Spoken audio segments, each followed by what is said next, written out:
Hi guys, welcome back to my YouTube channel. Today I'm going to be showing you guys how I do a designed acrylic set on my silicone hand. I'm going to be encapsulating some glitter, some butterflies, and adding some rhinestones. So you guys will see how I go ahead and do that. Here, as you can see, I'm already applying my acrylic. This is Bare Me by Valentino Beauty Pure. So as I apply my acrylic, I usually like to do the 2 to 3 ball method and just kind of add acrylic as I'm working and however much is needed. I'm going to be using a brush size 10. That's usually the brush size that I use. I don't usually like to go any bigger, maybe a 12 if anything, but no bigger than that. So I'm going to be applying this ball here closer to the cuticle area, but I don't want to get too close just so I don't get any acrylic on my client's hand. Just slightly pat it down and drag it as you're doing that so it blends in with the layer underneath that, and then add any acrylic as needed. As you can see here, I have already shaped these nails. Some of them I didn't glue down all the way to the hand, so you'll kind of see them sliding a little bit, but that's okay. I go ahead and fix it throughout the video. So the index finger is still not completely shaped. I kind of just half-ass shaped it just so I can get started on my video, and then after that I'll go ahead and be reshaping at the end to make sure that they all look the same and the shape is consistent. This is pretty much the length that they're gonna stay throughout, and then I'll be applying this glitter. As you can see here, I'm gonna be doing 2 different colors on each nail, going down vertically like that, and then I will also be adding butterflies to it. So you guys will go ahead and see me do that. I'll go ahead and let you guys watch. I hope you guys enjoy it, and I'll continue to describe the steps that I'm doing as the video keeps going on.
So here on this next finger, you can see that I already applied my acrylic, and then I'm going to be doing this blue glitter and then like a teal blue right next to it.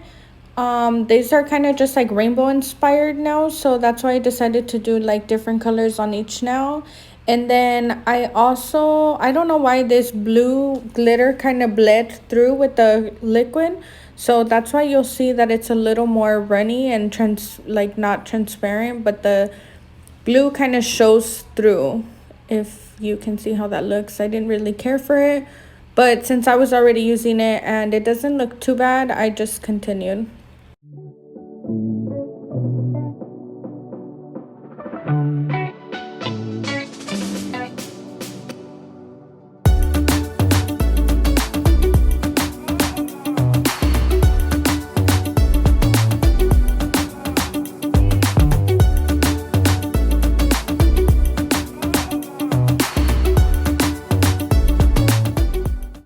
You guys will be able to see how smooth these Valentino acrylic products work.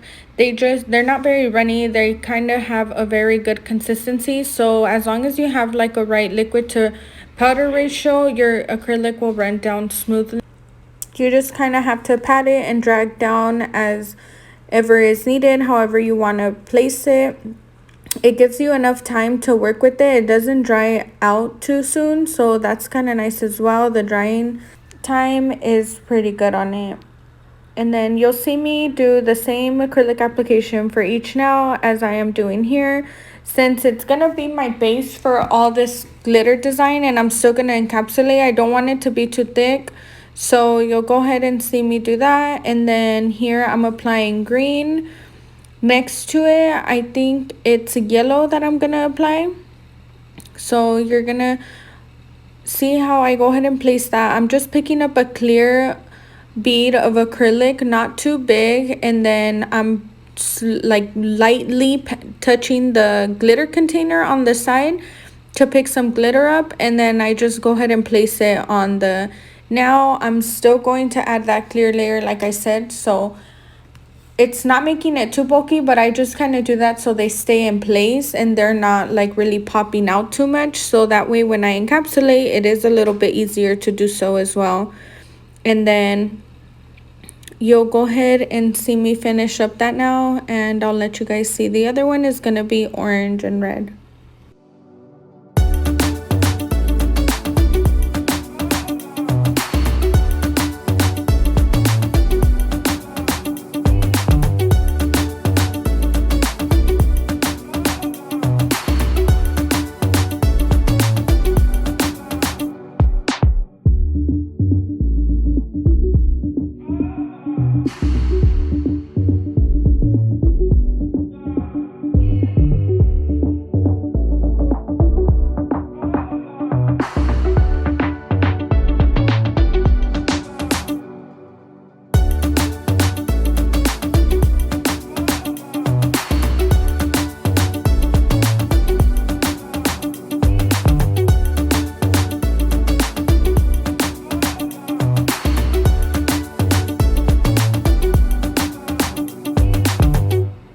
Now all the glitter is laid, and I'm gonna go ahead and start adding butterflies. I am kind of sorting out the colors to match the color on the nail on this one. So the pinky has some pink and purple. This hand will have blue, and I think I added a little bit of green, and then this other hand will have the green. I'm sorry, this other finger, the middle finger, will have the green and yellow, and then the index will be doing orange or like a gold that I have in there, if you can see that.